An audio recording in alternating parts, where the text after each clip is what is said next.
Joining us now is Democratic Senator Cortez Masto of Nevada, and she's one of the few Senate Democrats to repeatedly side with Republicans voting for the House bill to fund the government. Senator, thanks for taking the time. There's been some reporting of quiet negotiations happening behind the scenes that you've been part of. First, where do those conversations stand right now? Do you expect any imminent breakthrough? Well, good morning, Anna. It's nice to join you. And yes, I think let me just say this. The break is gonna happen because senators are coming together to talk, to figure out how we get through this impasse. As you've just shown from Leader Thune, he's in one corner, Leader Schumer's in another corner.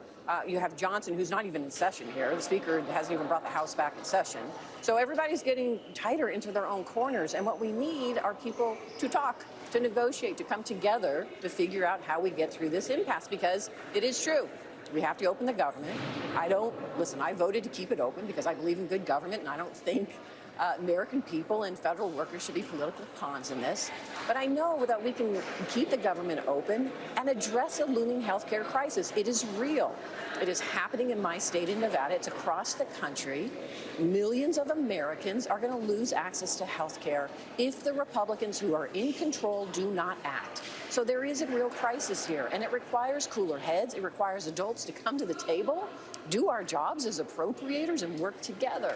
And so I can't stress this enough. It requires us to get in a room and talk, and that is actually happening right now with senators. And I'm hopeful that it continues and we come to some sort of negotiating agreement that the rest of the members can support. But let me just say this, Anna. We may come to some sort of agreement in the Senate, but Speaker Johnson has to agree to it. And he's got to bring the House back in session. They've been out of session for, almost 4 weeks now. That is crazy to me.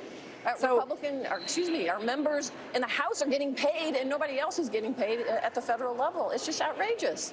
So who exactly is part of these negotiations that you said are happening right now? And meantime, the president has been overseas this week. Can you reach any kind of a deal without his buy-in?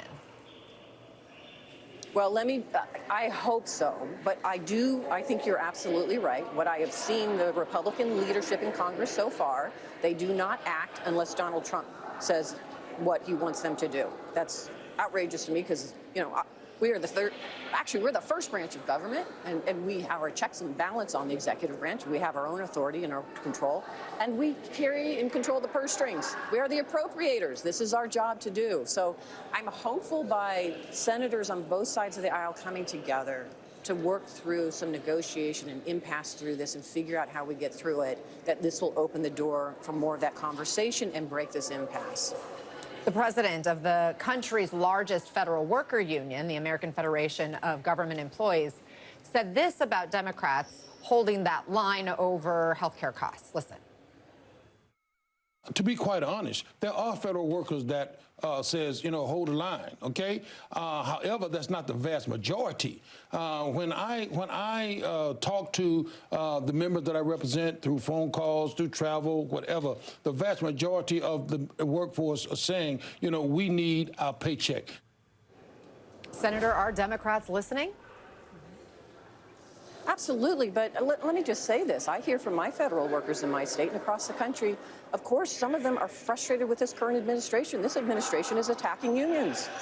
This administration has made it a point to dismantle worker unions across the country. So federal workers who already have been under attack with DOGE, losing their jobs, being riffed, being furloughed, there's a concern of theirs, and they want to see the Democrats in general, including Republicans, fighting back against this administration. So, of course, some of them are going to support this. At the end of the day, however, I know that when you shut down the government, you are slowing federal programs down that could potentially harm Americans, and we're seeing that playing out with SNAP and WIC.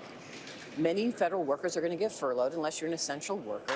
And most importantly, under this administration, who's already trying to burn down the House of Federal Government, we are handing over more power to them to do further destruction of federal government. And I'm concerned they may not bring some of these essential workers and workers back.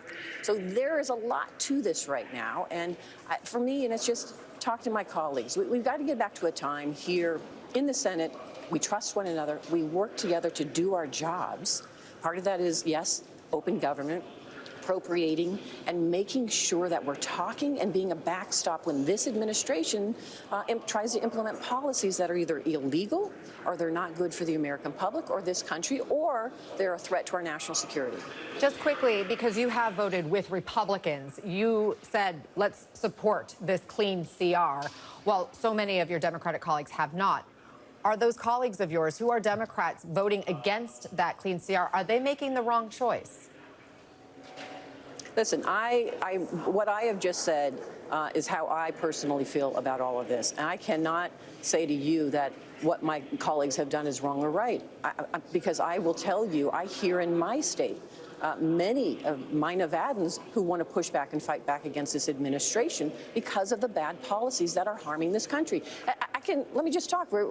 I've been talking about tariffs. The blanket tariffs that this administration has imposed is causing high prices for Americans. High prices. When this president said on day one he was going to lower costs, he's not doing that.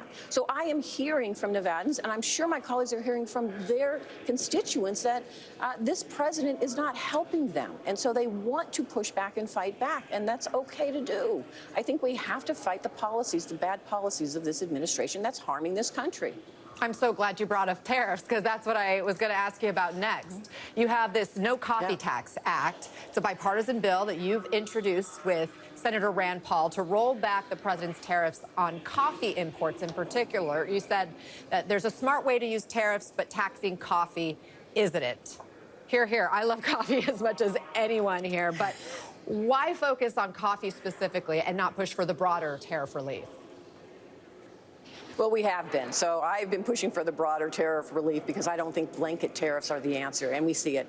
When you have blanket tariffs, they're taxes on Americans, and we're seeing a continuation of the high costs and high prices at the grocery store, clothing, housing, energy. You see it because of these blanket tariffs. We have to be smart about how we do it.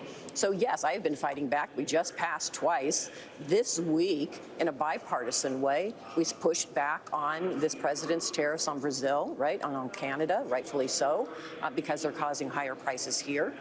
And let me just say, this particular product, this commodity, this coffee that I'm talking about, 99% of the coffee in this country is imported. Yep. We don't manufacture enough coffee or grow enough coffee in this country for Americans. We import it. For that reason, prior to this administration, there was never a tariff or a tax on coffee that we bring in. But now there is, because it's nonsensical. And most of the coffee comes from Brazil. A good portion of the coffee comes from Brazil, and there's a 50% tariff on Brazil. It is having a negative impact on my small businesses, my coffee shops in Nevada. But even if you're a restaurant, a breakfast restaurant, or one of the restaurants in our hotels and casinos, and you're serving coffee, you're paying a higher price, and that is getting passed off to the consumer. There's a problem there. And so let's be smart about how we impose these tariffs. Yes, we want to impose tariffs to protect our manufacturing and protect jobs here and make sure we can grow our economy. This isn't the way to do it. Senator Catherine Cortez Masto, thank you very much for joining us. We appreciate your time.